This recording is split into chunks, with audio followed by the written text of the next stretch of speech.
Update. Am I the a-hole for telling my sister-in-law that breastfeeding is not about her journey, but about her starving baby? Original post. So I've published the first part of this story before on breastfeeding and mommy subreddits, and I've been made to feel like a monster because mother knows best. For the record, we are in Europe. I'm sorry for my English, and also I'm extremely emotional. My sister-in-law Julia gave birth to little Amanda 11 weeks ago. From the beginning, Amanda was barely growing, mostly losing weight instead of gaining. My country is heavily pro-breastfeeding, and Julia decided that she wanted to breastfeed. However, Amanda wasn't gaining weight properly and landed in the 0.1 percentile for weight. Julia forbade me and my mom from coming to visit them. She said we would poison her if we brought her food. It was surprising, especially since before she gave birth, we were good friends. So we only saw little Amanda in pictures and videos my brother had been sending to us. Only once my mom said she was worried because Amanda looked hungry. She was crying and writhing, pushing her fists into her mouth, while Julia narrated in the video that this is how a happy baby looks with a full belly. So my mom asked if Julia could give her a bottle because Amanda still seemed hungry. Julia went berserk and cut us off completely. She was pumping, but her supply didn't go up at all. Amanda had a tongue tie resolved, but it didn't help much. Julia was using donor milk to top up Amanda's feeds through a sonde. I don't know what this thing is called. Now, every week they've been visiting a doctor's office for a controlled checkup of the weight. This is where it gets really messy. They were there yesterday, and yesterday, my brother called us crying that Amanda is in the hospital. The story went like this. As always, Julia asked my brother to bring her coffee before the weighing appointment while she was using the nursing room to change Amanda's nappy. As always, he did. Except this time, a nurse went in during it to ask Julia about some paperwork, and the nurse saw that Julia was feeding Amanda from a bottle right before the checkup. The bottle had 150 cc of milk, and it was already half gone. The nurse said that Julia was supposed to wait with feeding until after the checkup, and then my brother came in. He got very mad. He said that Julia refused to give Amanda bottles, so what the heck was going on? Then he took the bottle, and at the same time Amanda vomited a very, very thick milk. The nurse went crazy, checked the bottle, and saw it was filled with milk mixed with rice cereal. The doctor who was called immediately ordered Amanda to be moved to the hospital for an emergency checkup, especially after seeing Julia, who went berserk and started throwing things around and yelling that she would feed her baby however and whenever she wanted. We went to the hospital to see my brother. Amanda already had her blood tests done, and they showed some problems with kidneys, liver, vitamin levels, and iron. The doctor said she had been starving for a long time and asked why nobody from our family reacted. We told them the story about Julia claiming that we would poison her. So the doctors immediately took Julia for a psych evaluation for PPD, but turns out she was faking it. She admitted to the doctor, super scared that someone might take the baby from her, that her friend told her if she faked PPD, we would leave her alone and she'd have peace of mind during breastfeeding. The doctors told her that what she did was not okay, and that she was regularly stuffing the baby with milk and cereal before the weight checkups to pretend Amanda had grown. They told her she should just give Amanda bottles with formula because this is about the little girl's life and survival, as she is now failure to thrive, and her life and health are in danger. Julia got very mad. She yelled that she would either breastfeed Amanda or not feed her at all, and that the choice was only hers because this is her baby and nobody else's. That's when the doctors told Julia that either she would go for another psych evaluation or they would call the police. Julia agreed to the evaluation and they locked her in for a week. My brother is working 14 hours per day because they are poor, and after their wedding, Julia decided she wanted to be a traditional wife and he has to earn their living. So my brother said that whatever Julia was doing must be right. But after seeing what was happening, he got super mad. He said she starved Amanda on purpose for her own sick satisfaction, even though he was working hard to provide money so they could buy formula if needed. He said he wanted a divorce and full custody of Amanda. We don't know if he will get it, because it's rare for dads to take custody of daughters. Also, the doctors are mad at him for not noticing what Julia was doing. Before Julia went to the ward, I got angry and told her that she made monsters out of us and that we were just worried about her and Amanda, and that this whole situation was always only about Julia and her breastfeeding journey and not about Amanda's life. She called me a bitch and said I should have died in childhood because nobody can love an autistic person like me. Am I the a-hole? Now for the top comments before reading the updates. Not the a-hole. Julia is very mentally ill and was willing to end her baby to maintain some weird illusion. The doctors say she may have schizophrenia or some kind of psychosis or very dangerous mania. But if after the evaluation they find out nothing, she probably won't get Amanda back. Not the a-hole, obviously. Regardless of what Julia's diagnosis is, she is not safe to parent poor little Amanda. Obviously, the infant's needs come first, regardless of what journey a parent wants to make. Based on my work with abused and neglected children, the idea that mommy knows best is sadly very wrong in many cases, and fatally so in some. This is heartbreaking to read. Your niece's health should always come before your sister-in-law's pride or desire to exclusively breastfeed. It sounds like the doctors are finally stepping in, which is good, but your brother really needs to wake up and advocate for Amanda before things get worse. He admits he made a lot of mistakes. He said he always trusted Julia and wanted the best for her and Amanda. He says he hates himself for what happened. My mom said we'll help him financially as much as we can. I also hope Julia will be okay. I really liked her before everything that happened, and she was always kind to me and was never bothered that I'm autistic. But mostly I pray for Amanda. Now for the first update. I got so many comments under my original post and so many private messages that I am unable to reply to each and every one, so I figured I'd post a short update. First of all, our little Amanda is doing well and is still in the hospital. She's being fed with formula in bottles. My brother had to agree to this, and since yesterday, gained 30 grams. She had more tests done and we're waiting for the results. The doctors are also worried about the fact that Julia force-fed Amanda with cereal mixed with donor milk before the appointments, because apparently it can cause some problems with the digestive system in the future, especially since they don't know how long she's been doing it and she won't admit it. Second, thank you all for your support. Also, thank you for the comments stating that we let Amanda down and put her in danger. My mom and I realize it, and we feel terrible about it. Some people were questioning what happened because my previous post in other groups stated that Julia was feeding Amanda and doing everything she could to provide milk for her. And yes, that was true. That's what we knew at the time. We didn't know Julia decided that it was either breast milk or nothing at all. She only admitted this in front of the doctors.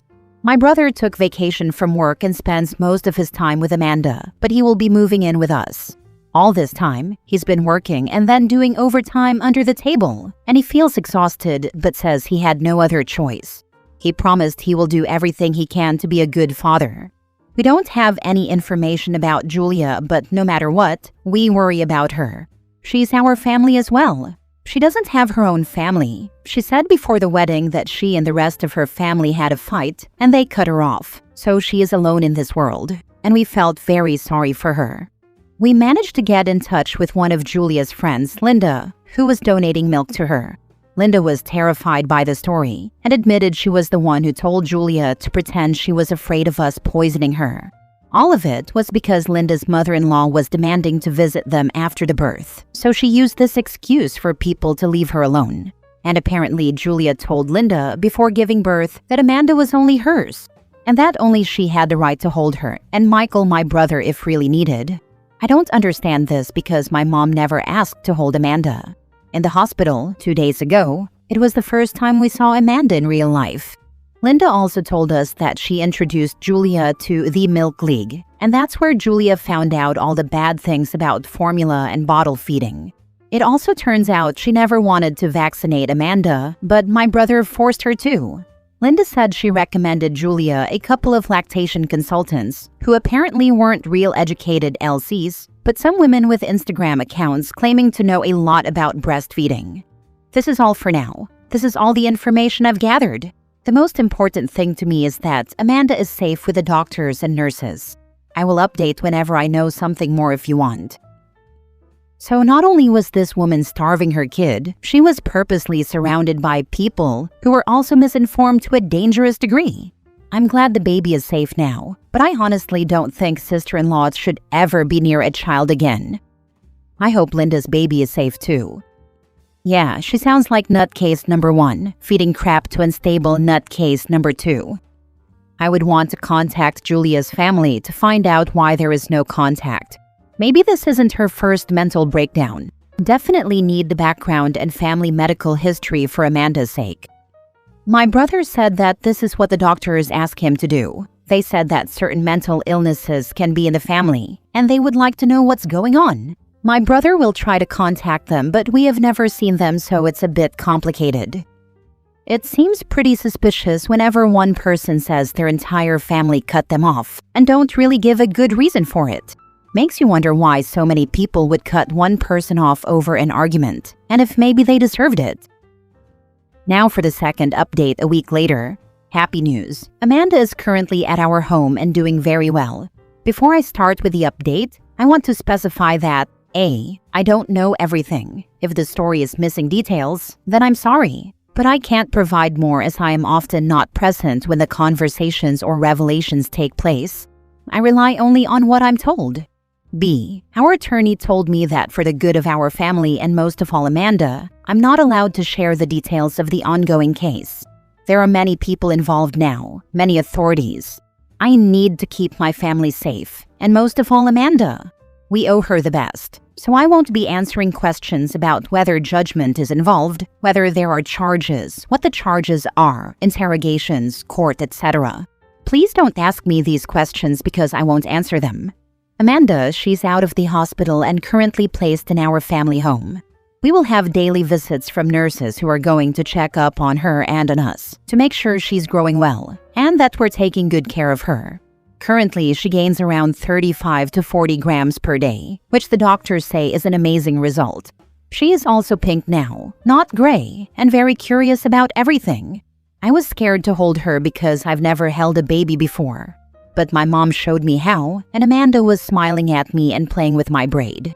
My older sister has come to live with us for the time being to help so everyone can get enough sleep and be a present caregiver. Amanda is eating every 3 hours around the clock from a bottle. She's getting a high-calorie formula and seems to be doing well. Tomorrow she will have another blood test done and we're hoping for the best. We asked the doctors a couple of days ago to ask Julia to give us some breast milk for Amanda if she was willing, but Julia didn't agree. The doctors told us that she once again stated that either she is feeding her baby from her breast or she won't be feeding her at all. So, formula it is. Julia, as far as I know, she's probably still in the psych ward, as she hasn't returned home. We don't know what's going on, because she canceled all the permissions she had given my brother to know about her health. So nobody can tell us anything right now. Before she canceled the permissions, one of the doctors told my brother that she has a strong narcissistic personality, but they believe there's more to this. Michael, my brother knows about his mistakes. He's taking some sort of parenting classes, going to therapy, and working on himself to prove that he can take care of Amanda. He will be fighting for full custody. I can't talk about other things that are going on, so that's basically it about him.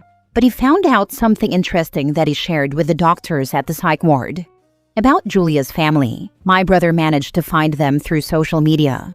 When he told them about Amanda and everything that happened, Julia's parents immediately wanted to come visit, but Julia's father has mobility issues, so instead they invited Michael to visit them to talk. This story is how Michael told us. If there are missing details, I'm sorry, but this is all I know for now. There were more things, I think, but later he decided to talk to my mom behind closed doors. Julia was raised in a religious family in a small town. She has one younger brother, Sven. Her parents said that Sven was always a very sickly child. He was always ill, always with strange diseases that made no sense, sudden fevers, stomach bugs when nobody else had them. Sometimes he would have broken bones, like fingers or toes, and he couldn't explain how it happened. The whole family had to take care of him, and because they had no babysitters, Julia was always with them in the hospital when they had to care for Sven, mostly on weekends. This isn't really weird because I was always hurting myself doing silly things, so I can relate. But then they said that when Sven was 18, he took all his belongings, moved out of the house, and began working in the city. He only occasionally contacted his mom to say he was fine and no longer sick. Julia was very upset when Sven moved out. Her parents said she was always very, very close with Sven, and they were always together. She became angry afterward, breaking plates and glasses and even once putting a hole in the wall after throwing a chair at it. So her parents asked her to move out. She moved out and soon after met my brother. They were together for less than a year before the wedding because she said she was from a very religious family and could not wait. The thing is, Julia is very, very pretty. And my brother, well, he's my brother. So he was really into her and he really wanted to be with her, especially because she was educated and he worked simple jobs. He always admired her for her knowledge. And that's one of the reasons he never questioned what she was doing with Amanda, especially since Julia told Michael multiple times that she was the smart one in the house. Shortly before the wedding, Julia contacted her parents demanding money for the wedding dress and wedding party, as well as inviting them. She also pushed for her brother to come. But when the parents called Sven to tell him, he said he would never be in any proximity to Julia, not after what she had done to him. He broke down and said that all his illnesses were caused by her. She forced him, for example, to eat raw potatoes, old cottage cheese, and once even some random animal feces she found in the fields. She also used to play with him violently, and he often ended up with broken fingers, toes, and his wrist 3 times. The parents were furious. I'm skipping the part about how they quarreled and investigated whether it was true, but apparently it was true. They said they no longer wanted to see their daughter. She wouldn't get any money, and if they had known who her fiancé was, they would have reached out to warn him not to marry her. But they didn't know Michael back then, as Julia refused to introduce him to her parents before the wedding. Michael was very angry with Julia's parents for not trying to warn him, but they later said they honestly thought Julia was lying about the wedding altogether, since she used to lie frequently when she was a teenager and young adult, and they assumed she just wanted money from them. So the parents didn't make any effort to find Michael, but instead focused on Sven and helping him, which is fair. That's the story for now. I felt sick when Michael told us about Sven. It's been a couple of days, and I still feel shocked and upset. It feels so wrong, especially because Julia was always kind to me. She never tried to hurt me. I've known her for almost 1.5 years. Michael told the doctors about it, but they couldn't say anything because of the lack of permissions. So for now, this is it. I had a feeling she was hurting her little brother as I was reading it. You must tell whatever authority involved in her case. She must never be unsupervised with this baby. They need to know, and her brother needs to know, as I hope he would testify to help this innocent baby. And I still don't understand how it is possible that she hurt Sven, because she never tried to hurt me. Except maybe for that awful comment a bit more than a week ago. Because you can talk and fight back, and tell people she's hurting you. Sven and Amanda couldn't do any of those things, so that's why Julia hurt them but never hurt you. People like her target vulnerable people who can't fight back. It's also why she isolated Amanda from your family and did her best to keep your brother away from her too, so she could keep hurting Amanda without interference. As Sven got older and was able to talk, she probably told him no one would ever believe him, and that's why he didn't tell them until years later. He was too scared, either out of fear of Julia hurting him again, or because she made him terrified that he wouldn't be believed. I know I am naive, and my mom always tells me that I believe people too easily. But I just can't figure out what Julia would gain with this behavior. If she is sick like some people here say, then I get it.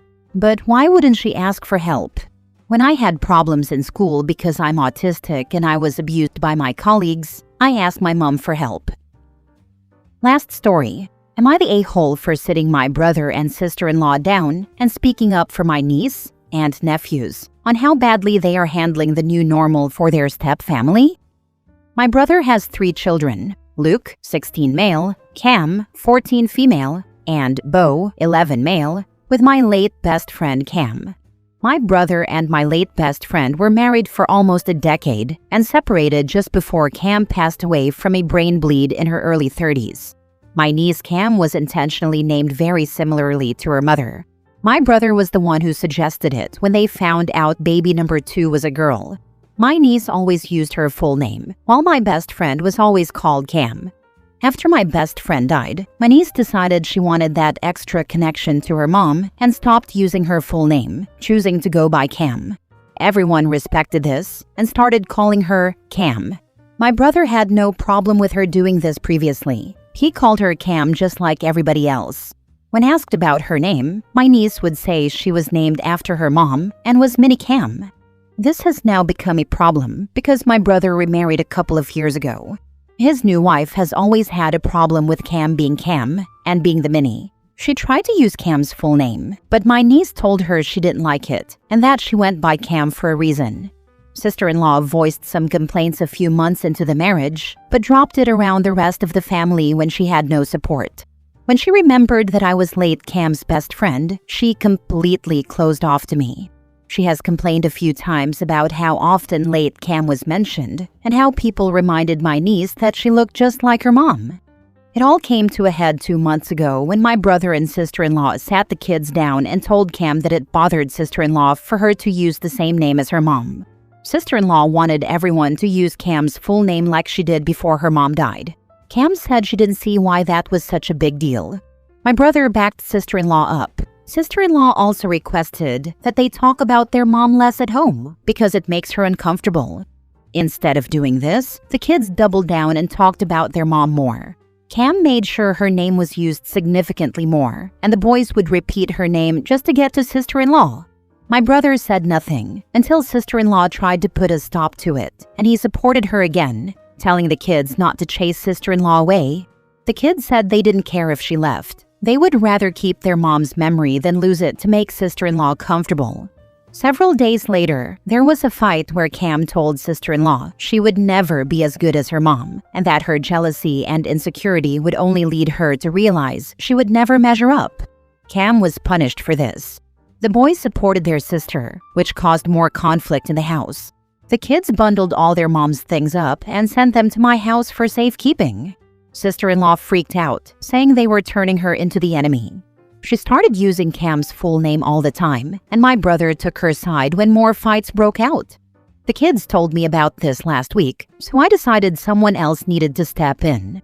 I sat my sister-in-law and brother down and told them plainly that they were messing up the new normal as a step family.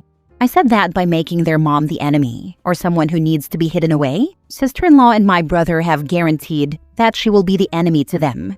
I said that fighting a person over their name just shows how much the two of them need to figure their issues out. They didn't appreciate hearing this from me and accused me of overstepping. Am I the a-hole? Now for the comments. Your brother is a piece of crap for supporting that nonsense. He's putting his kids second here. What a freaking failure of a father he is. Not the a-hole. I am so bloody sick of hearing about people trying to erase their dead spouse or parent to their children to appease their do-over partners. It's freaking disgusting. Not the a-hole. Make sure you keep their mom's stuff safe and ensure sister-in-law does not have a key. She'll never get a key to my place. There's zero worry of that. My brother doesn't even have one. Not the a-hole. You are advocating for your niece and nephews. They need the adult and family support since their dad is too worried about losing the woman giving him sex than he is about giving his kids the emotional support they deserve and need. Your sister-in-law needs therapy to understand she is competing against a dead woman and will never win. Any action she pulls against their dead mother will only make her look worse and cause more resentment.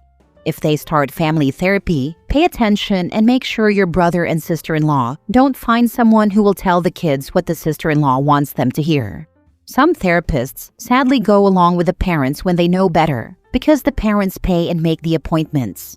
Good luck and good job being there for your nibblings. I don't think family therapy will be in their future. For one, I'm not sure my brother and sister-in-law could honestly afford it currently. But I also think they would be wary of spending money on something the kids won't take seriously. Because sister-in-law knows they won't want to work with them in therapy now. I'll support them the best I can because I love those kids and I know they need safe places to fall.